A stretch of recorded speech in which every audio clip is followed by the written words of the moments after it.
I wasn't a camera guy. I hated taking the phone and filming myself. I couldn't even see myself or hearing myself on the phone. Yeah. But then I was like, let's try it, let's do it, and see what happens. People liked it, so I was like, that's good. I like it too, so I'm gonna continue doing this. Were you like me? Like in your first videos, your personality didn't really show? Definitely. Oh my gosh, my first videos, like I was so monotone. I had j'avais pas de personnalité. C'était genre, so this is how you're gonna better your relationship. Definitely. Here's number one. Number one, number two. So it's really a practice until you become a little more comfortable. But I feel like it's a long-term, like it's a lifetime process. It's a lifetime process. You're still going to be a little bit uncomfortable. But you keep on improving every day, you know? Like you said, at first, you're like, I'm going to take a video, then you retake it like 10 times before posting it. Oh, yeah. Now, it's like, I'm going to take a video, I'm not even going to look at it, I'm going to post it. If people like it, good. If people don't like it, just leave, you know? Yeah. But just showing yourself. But you know, it was like that in the beginning until I realized this is what happened. Like, I'm being brutally honest. When my account started going up, like I started having more followers, now at 60K, I feel a lot more pressure on what I post. Like before, I felt like I could just be myself, whatever, like you said, film, post, boom, I don't care. I know myself. But now, with obviously the more followers you have, the more hate you're gonna get. I feel like I have more pressure, so I'm like, oh, is this good enough? Like I don't want to just post. Okay. Is this good enough? Am I talking right? And a part of me doesn't want to. I want to get rid of that, but yeah, it's still a bit hard to be honest. That's insane. It's completely different for me. Yeah. The more I grow, the less I care. Ooh. The more I grow, the more I want to show myself. I don't know. I really don't know. Every time I post something, and I'm like, kind of feeling myself totally, even if I'm stupid on the videos, I like posting because I want people to know who I really am. I don't like being too perfect on those videos. I like showing just how I am every single day. So then it's going to be easier for me to post. I'm just going to be like, take the phone, film, post, that's it. I don't know, do you get any hate comments? I do. You do? I do. What are your hate comments like? Oh, there's a lot of people commenting about me, for example. I don't have any degree or any coaching diploma or whatever. So people are like, oh, what are you sharing? You don't know anything. This is not true. This is not right. I heard about some doctors that this is not right. Why are you sharing this? Yeah. Actually, I would love if we talk about that because that's what I've been dealing with in my last video. Yeah. I notice anytime I post any video in regarding of feeling comfortable in yourself, because I went through a whole self-hate to self-love journey. I absolutely hated myself in the beginning. So I'm sharing more videos about how I was before and how I'm now. I don't know if you saw the last video. Yeah, I did. You did. So I was talking about how before I was so uncomfortable, I was hiding myself, I was putting something over my stomach, and now I'm just fucking comfortable. You know, I'm relaxed. I'm living my life, and every time I post a video in regards to just more confidence, people always aim at why are you promoting obesity? Why are you promoting the people that they can just be fat? Why are you? Wow. And I'm like, I literally did not even say that. That has nothing to do with the video. So that's why I'm talking about. I feel more pressure. I feel like now anything I post, someone is gonna nitpick and say something about it. It's just being brutally honest about being an influencer or a content creator. I call this jealousy. People are jealous of what you're transmitting. People are jealous of what you are right now, of you accepting yourself. Because there's a lot of people that they don't accept themselves. They're like, oof, I want to be like this one, or I want to be like that one. I want to be perfect. There's no perfection, you know? And you accepting yourself like this, it's actually being like loving yourself, like you said. You love yourself, and you're transmitting this vibe that most of them love it, but there are some people jealous of your success because doing this you're succeeding, and that's just amazing. But so you shouldn't feel uncomfortable about this. But you're right, you're actually right. I do, like when I have some analysis, I'm not saying this everyone, but when you look back into it, especially because I'm not mentioning not being healthy, I'm not mentioning not doing those things, but it seems like people don't like when you've reached that comfortableness with yourself. They don't like it. And obviously, if we see the psychology behind it, it's when we're not confident, when we're not confident, we don't want to see other. We're jealous of people who are confident. Mhm. We automatically attack them and say, pourquoi il frime comme ça? Why he feels like he's the shit? Bro, he's just confidence. He just finally reached the level of self-love and self-acceptance, and people are so uncomfortable that you, looking like that, or however you look, you've reached that self-acceptance. I want you to not accept yourself. So let me make you feel that way. It's crazy. This is so right, and you talked actually about you showing people a healthy lifestyle, and that's how I approach you. By the way, I don't know if you remember, but I sent you a comment about this because I loved the way that you showed people to accept themselves, but still being healthy. It's a must. It's a must to be healthy. It's a must to move. It's a must to eat well. You accept yourself, but still go into this healthy lifestyle for yourself because you love yourself. Whatever you take, whatever you eat, whatever shit you eat and you put into your body, you're harming your body. So what you transmitted by accepting yourself and still being healthy, I loved it. Yeah, thank you. I mean, really I think self-love, it starts with self-acceptance first. You have to accept yourself, not hate yourself, not want to reach a certain type of beauty because society told you this is beautiful and it's not beautiful. I think you need to accept yourself, and once you've accepted yourself and loved yourself, you love yourself enough to say, I deserve better. I deserve a better lifestyle. Let me eat better. Let me move my body a little bit. I think that's what actually self-love is. Self-love is not saying I'm perfect the way I am. I'm great. I don't need to improve it. No, not at all. And that's what I'm trying to encourage in my profile. It's, yes, accept yourself. Be comfortable with who you are. But at the same time, there's always ways to improve. Definitely. Definitely. Improving actually is one of the senses of life. If you stay at the same position or the same point your whole life, you're not improving. You're not giving love to yourself, because I'm going through a lot every single day, but at the end of the day, when I look back in the morning and say, wow, I achieved like many things, I feel happy and I feel satisfied every single day of my life. I feel satisfied, and that's what I call self-love. I improve every single day, and I want people to do the exact same. That's the point. A lot of people ask, how can I get confident? And I think people expect, like, the thing that really, the sentence that I realized is that self-confidence is a skill. Like, it's not something you're born with. So it's actually great news. There's something you can get to. It's not this person's confident, damn, he was born this way, I can't be this way. So the great news is that self-confidence is a skill, and it's a skill that needs to be practiced every single day. So challenging yourself, like, real talk, as always, doing this can be scary. Doing a podcast can be scary. But the fact that you don't let that fear stop you is what's going to make you gain your confidence. It's what's going to gain yourself, even self-respect. You respect yourself more because despite you being scared, you went and forced yourself to do it. Why? Because you love yourself enough and you respect yourself enough to know that that uncomfortable and fearful situation is going to bring a beautiful side of you with time. So definitely. Yeah, confidence is key. Is key, and it's just constant work. I feel like a lot of people think that confidence is a place that it's a destination. You know, how are you so confident? That's it. I'm confident, and I don't have to work again to stay confident. But no, confidence is literally a lifetime work. I have days where I don't feel confident, but I ask myself, what can I do to make myself feel better? What can I do to make myself feel confident? And to be honest, most days where I don't feel confident, it's usually because I'm not doing something I stopped doing something that's good for me.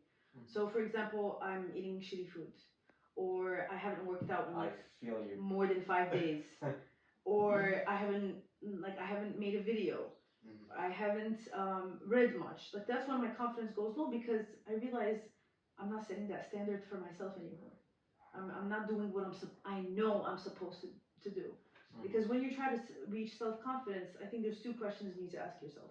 First one is, who do I want to be, and what kind of life do I want? Once you answer those questions, okay, I know who I want to be, I know what kind of life I want, okay, what do I need to do to reach that? Once you know what you have to do to reach that, you need to be constantly working towards that every single day to attain that self-confidence, that self-respect. Because once you stop, your confidence is going to be low because you know you deserve better. You've already set that standard for yourself. You already visualized what you want for yourself. So when you're not doing what you're supposed to do, automatically you feel disappointed. Your subconscious feels it. He's like, you're not doing what you're supposed to do. You're not going to feel as confident. So that's why I keep pushing myself. I keep pushing. I don't let myself go more than a week. Like, let's say max. You have so much work. Maybe you have family problems. Because let's be real, when you have family problems, especially if you live with your parents, if you have a bad environment, you're not going to be in the mood. Or maybe you don't even have space. Personally, I live with my family. Sometimes I don't have space to film. There's so much yelling going on, so I can't film. I can film in the living room. Someone's gonna come out, pop in from the room, so I can't do it. But yeah, I give myself max a week. After a week of bad mood, bad environment, I have to stop making excuses. I gotta get to work. I gotta be a problem solver. Okay, Oumaimalou, you can't film at home, but come on, go ask a friend to go to their house and film. I know I have the privilege that I know a studio. Go ask if you can go to the studio and film. So I think it's good to give yourself time, like be kind to yourself when you're going through hard times. But after a timeline, get to work, find solutions. That's so true. So you don't keep digging into those words that you just said are amazing. Thank you. I was just going, like, I lost myself into your words because I understand 100%. You know what I mean. I know what you mean 100%. It's like waking up and having no goals. Why you're living is asking yourself, why am I here in this world? What I'm gonna do? What's my purpose in this world? I mean, not every single one needs to have a purpose. But for example, people that want a 9 to 5 and have kids and get married and live a long and healthy life, for me that's a purpose. Having a purpose, it's not only being an entrepreneur or being as fit as you can or whatever. Having a purpose is just having a vision. If you have a vision of getting married, having kids, having 3 to 4 kids, going for a Sunday walk with your dogs or whatever, this is for me a purpose. It's just knowing what you're going for. It's knowing what you really want. For me, for example, I want to succeed. I want to be an entrepreneur. I have this entrepreneur mindset. I want to be as fit as I can. I want to push myself every single day. But there's people that don't really want that. They just want to get lazy, and that's maybe their purpose. I'm not judging this purpose, but still, you have to have a goal in mind. Reach your goal every single morning. Not wake up and be like, oh, and now what am I doing? What am I doing? Or there's people that they don't have an objective. They're just going with the crowd. They don't question themselves. They don't question their lifestyle. They don't question. And you're right. There is purpose in just wanting a 9 to 5. But you're right. You could have, let's say, no big purpose or big dream. But at the same time, you could still have objectives of, let me be healthy. Let me move my body, like you said. Let me have a better quality of life. So it's not just dream. It's lifestyle. It's bettering your lifestyle. It is a lifestyle. I just realized this as we're talking. So it's good to talk about things we see on the internet, like going back and forth with people. It makes you realize. That's so true. Analysis paralysis. It's literally when you have something in mind, you want to do it, but you think so much about it that it paralyzes you. Okay. Do you see what I mean? I see what you mean. It's the same thing, like even with working out. Some people, when they have to work out, they think about it so much that they end up being paralyzed. Business idea. They think about it so much. They think about the end. Exactly. They just have not only the end, they think about the whole freaking process. Exactly. They think of the hardships. They think of the problems. They think of what if I fail? What if I we just need to do. Just put your first step. Put your foot on the gas. You know? That's what they call it. Put your foot on the gas. That's it. And then you're gonna go, and you're not gonna even think about when you never started and you wanted to start and whatever. You're gonna be like, wow, this is just an amazing process. So that's what people. C'est vrai, and falling in love with the process, like not just expecting, I want to succeed. I want this. I want that. I want. Like, stop thinking about so much what you want. Fall in love with the process. Fall in love with the whole learning experience, the awkwardness, the the stress, all of it. Exactly. All of Exactly. it. I want to hear about your confidence journey because we were going to talk about it on live last time. That's the thing, yeah. And you were about, Definitely. you're like, I never spoke about my confidence journey. And then it stopped. And then it stopped. I really want to hear it, especially from a guy's perspective. I wasn't confident at all. Like you said before, it's a whole process. You learn to be confident. You really practice, and then you become more confident. And one day it was my birthday. I was 12, and we were having lunch with my parents. It was in June. It was summer, so it was amazing. We were having lunch outside, and at some point they bring me cake. Okay, my cake's birthday, so it's like wow. So I started taking my first slice, and I wasn't the second one. I started taking the second one. The gourmand. Yeah. I love to eat. That's why I work out a lot. I love to eat. So I have to burn those calories, you know. But then my father looks at me and was like, Yassine, this is becoming too much. You know, you're getting fat. And I was like, this is my birthday. Yeah. Leave me alone. Especially hard to hear that, especially on your birthday. Yeah, it was kind of hard. So I ran into my room, locked myself, started crying, slept the whole day for my birthday, and I had some people waiting for me because I invited them for my birthday. I had a birthday party. And then my dad was like knocking my door, didn't know what happened, thought I was dead or whatever, because I didn't reply to the knocks and whatever. Okay. Donc from that point, I was like, I'm gonna start working out. I'm gonna start taking care of myself. I'm gonna stop eating whatever shit I have in front of me, because I love to eat and I eat too much sometimes. Sometimes I'm with my friends and I eat twice as much as them, and I'm like, whoa. So you know you're full, but you keep going. Yeah. Because you just love it so much. So from that time, I was like, okay, I'm gonna start taking care of myself. But were you a shy kid? Were you? I was. Low self-esteem? We're three. We're three brothers and sisters. I have two sisters, and me. I'm the middle one. My older sister is very confident. She knows, like she talks a lot with people. She likes to hang out with new people. She likes to go out. Me, I didn't like it. I didn't like it at all. I didn't like to go talk with people, meet new people, or whatever. I like to stay at home, just being by myself with my friends that I already know from school or whatever. And my little sister is between us. She likes going out. She likes meeting new people. She likes talking with people, but not as much as the older one. Right. But then when I went to study, actually, that's when I discovered myself. So after high school? After high school. Yeah. I started discovering myself, liking to go out, liking to meet new people, liking to experience some new stuff. And that's when I really started to work out every single day of my life. And I was like, so did the confidence come when you started working out or just when you left? When I left. Yeah. When I left, I started being more confident. I think the biggest part was leaving my high school. I hated my high school. Oh. I hated it. That's what I was gonna ask. Like, other than that, your father's comments on your birthday, did you have other comments from your family members about your weight in high school? Were you teased about it? And I wasn't teased about it in high school, but all the professors hated me. I was the bad kid in high school who didn't work, had bad grades. Yeah, exactly. So I was in a Spanish school, and I don't know, teachers didn't like me at all. So I was like, I didn't have anything to feel confident. No one was behind me to make me feel confident. Yeah. And at some point when I left high school, I was like, I'm gonna start my life back. I'm gonna take my life back and start being more confident, working on myself. That's what I did, and today I'm like, really? Better than ever. Better than ever. How about you? Ooh, my story was I hated myself. Like genuine hate. I can't believe it.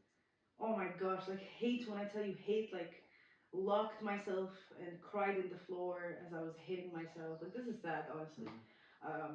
Wow. It's because I was bullied my whole life. Whether it was at home or whether it was at school.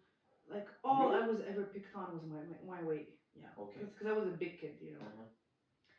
And it was rough, you know, even family wise, like, and even especially in our culture, it's so normal. This is what I talk about. It's so normal to comment on people's bodies. Mm-hmm. Like your aunt could just come by and tell you to stop eating bread, you know, or your cousin could haven't seen you in a while and she will comment about how big your stomach is, and my brother would tease me, and my mom and my dad would throw a little comment, and Mm-hmm. it's just I don't think parents realize, and our family in general, in our culture, we don't realize how words can affect a child, especially a developing child.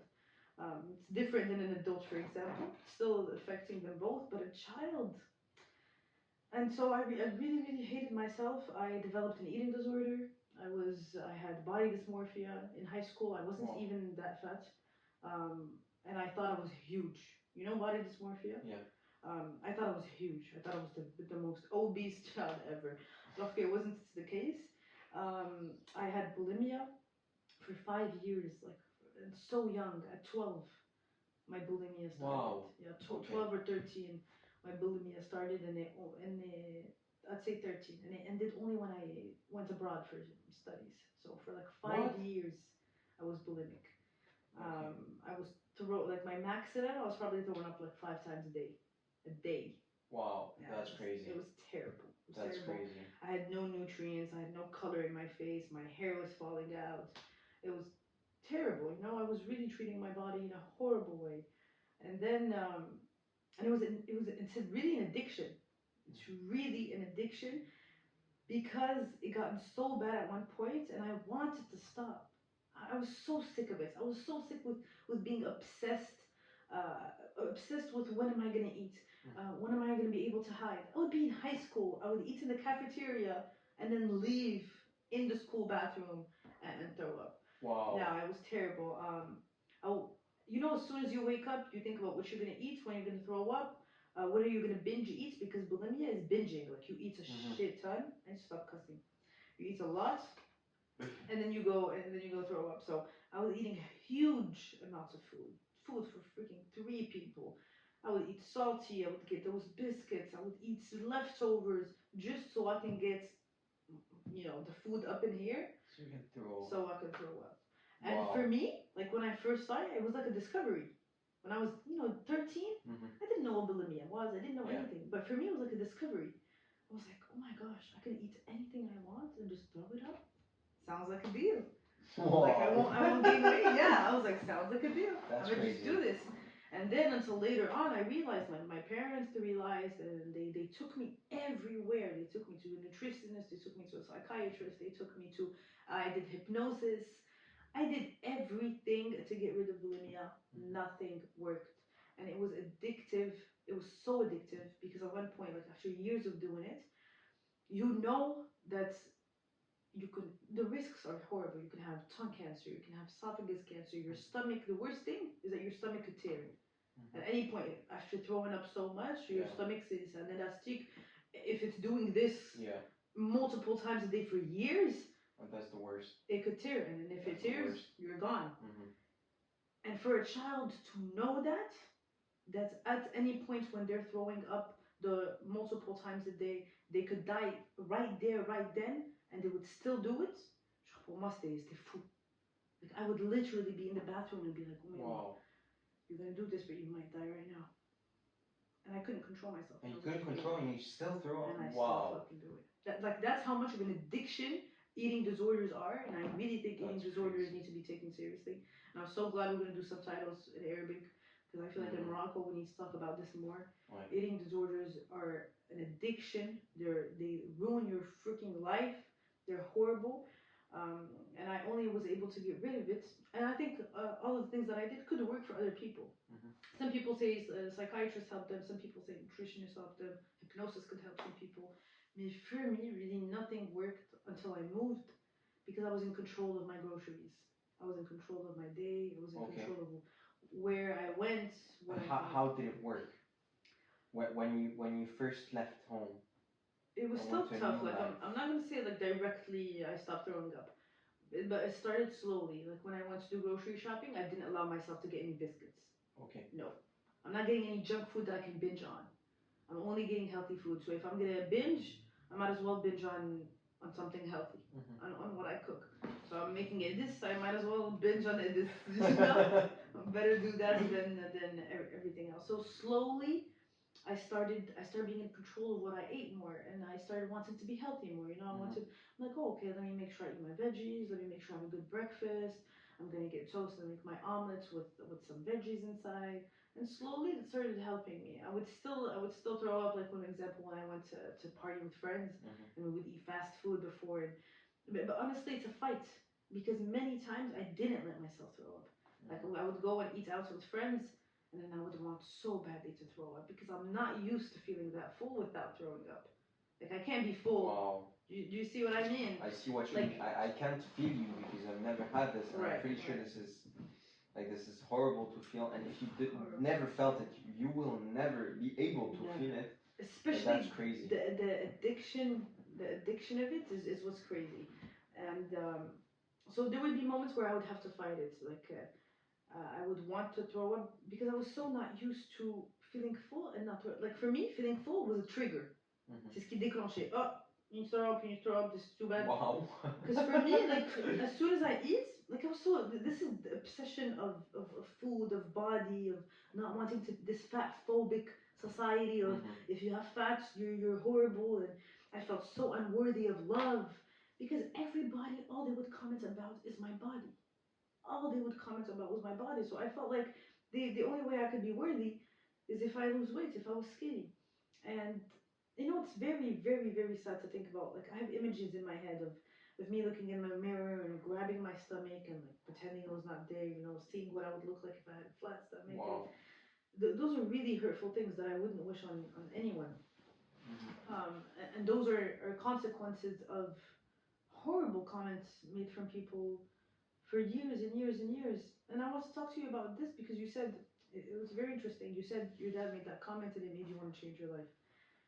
And a lot of people think, like, even the comments that I see now in my videos and everything, a lot of people still think that they're like, oh, but some people, they need those comments because that's what makes them change. Yes. That's the thing they need to realize because today they're not realizing. Yeah. And they just need to make a small change for them to be healthy. I kind of promote this thing. I kind of tell people, don't go to a nutritionist. Don't go you don't have to go the extra mile. Just start by changing some habits and you're gonna see. You're I gonna don't think you got what I transform meant though. Like what I meant is that there's some people that promote insulting fat people or overweight people or skinny people to gain weight or whatever because they say making those harsh comments is what's going to change their mind to make change. You know what I mean? Let's bully them into changing. Okay, which is not true. Yeah, but there's some people like you that have had those stories, oh, I was bullied my whole life, and then I was like, I'm going to take that revenge and change my life. And I think there is some of those stories, but we have to realize that's maybe 1%. And even that 1% might have changed their life, but they're still hurt from all those words that people told them. That's what other people that make those comments, they don't realize that they can hurt someone by just saying this. I was not in favor at all of bullying. Every time I see someone bully another one, I was going to that person and say like, what the fuck are you doing? You can just hurt her or his life by saying what you're saying. And that some people and kids actually don't realize these things. Yeah. They just think those are words and they're not going to affect life of people. But actually, you have to be very careful of what you're saying today because actually, in kids, especially kids, they can take it very seriously and they can, for example, become bulimic, which is very bad. You told your story that you managed to go through it, you managed to go out of it, and that's just amazing. And I'm proud of you because this is crazy. This is very complicated. And now you're taking your life back together. You're working out. You're spreading the good vibe. You're spreading your smile and teaching about this, and that's what's amazing. Because I realized like the obsession I had such a bad relationship with food, and I'm so thankful. Like seriously, when I had bulimia, I was praying, please God, help me get out of this. Like That's literally an addiction. When you're addicted to something, even if you want to stop, you're not able to stop. So I would dream, I would envision, I would pray about being able to get out of this. But yeah, it took a lot of work. It took a lot of self control. I mean, at one point you have to tell yourself, I'm not growing up. No, I'm not letting myself do that. It's about being in control of what you do and what you don't do. I started going to the gym. I started eating healthier, but all of those things were finally made out of love to myself. I wasn't punishing. Like before, oh, I would eat something. Let me do 2 hours of cardio. I need to burn that out. I need to burn that out. You know, like it's horrible. That's. But there's still some people like this, you know, like Yeah. I was kind of like this at some point. I was like, I need to burn. You have to realize that's unhealthy too. I know. Being obsessed with the gym and being obsessed with calories and being obsessed with what you eat and having to calculate everything, no, that's not healthy either. I'm honestly definitely totally agree with against you, it. but I'm still telling people to do 1 month or 2 months calculating their calories and seeing what they actually eat so they can educate themselves about what they eat. Because in Moroccan culture, for example, we eat a lot and we don't really know what we eat because we have like 10 salads at the beginning and main big plate then and then we have like breakfast will have مسمن حرشة omelette خبز and have you noticed that Moroccan people we don't count how much bread we eat. No, we don't. Oh my gosh. That's actually very bad. Bread is like that's seriously like I've realized if I look back كتاكل طاجين you're gonna have two loaves of bread easy. Yeah. 2.5 easy. Exactly. And you're conscious about this. You're like, oh, this is just bread. I'm gonna take it. Bread. I'm not telling bread is bad. I'm telling the excess of bread is bad. Yeah, everything in moderation. I don't think chocolate is bad, but you just need to have it in moderation. That's why, like, but I'm talking in a really perspective of someone who went through an eating disorder. Like someone has went through an eating disorder. I don't like to label food as good or bad. I think if you eat a burger, it's fine, but not have a burger twice a week. Do you know what I mean? Yeah. You want to have fries, get your fries. You want to have this, but everything in moderation. Après, of course, I'm not talking about. Everybody has different goals. I'm just talking about me from a eating disorder perspective, and it took me so long to get to where I am today. I am not looking to be to be skinny. I am not looking to be to fit a standard. You see, it's not that I'm not looking to be healthy, but I just don't. I'm okay with having the tummy. I'm okay with having big thighs. You know what? If me getting rid of this stomach is gonna cause my mental health, I don't want it. No. That's the thing. If you feel comfortable in your body today, that's the main point. That's the main point of being healthy in your mind, in your body. Voilà, because health is not just your body. It's being healthy in your mind too. But then again, I don't want like I'm not about that. I'm not about that encouragement of like. So let's talk about that. There's some people that see very very big people, usually women on TikTok or whatever, very overweight women. And they post videos, just them living, just them wearing a cute outfit and then feeling themselves. What are you going to find most of the time? Why are you promoting Sarah? Why are you promoting this? Why? The woman is just living. She's not promoting anything. She's just finally comfortable. Should she make better choices? Should she could lose weight and be healthier? You know, she could just live better? Absolutely. But my thoughts is, while she gets to that point, she should be comfortable with herself. Tu vois ce que je veux dire? It's because people don't feel comfortable about themselves and they don't feel comfortable seeing people comfortable about themselves. They're like, no, I'm not comfortable in myself, so I don't want to see this one being comfortable. Or if they had fat or if they were that, they would hate themselves. So they're projecting that onto them. Exactly. It's such a... I think the subject is it's not black and white. It's not. There's so a lot many to gray talk about. zones. There's a lot to talk about this subject. Yeah. There's pros and cons. There's thoughts. Everyone's going to have a different thought. Everyone's thinking about something else. But at the end of the line, it's how are you feeling? Are you feeling healthy in your body? If you are, that's how you feel. Then you're good. Like, it's just be honest with yourself. I'm pretty sure someone who's very overweight, like you could accept yourself. You know, you could feel comfortable to wherever you want. But let's say you're gonna go up 3 stairs. Okay, like 3. How do you say that?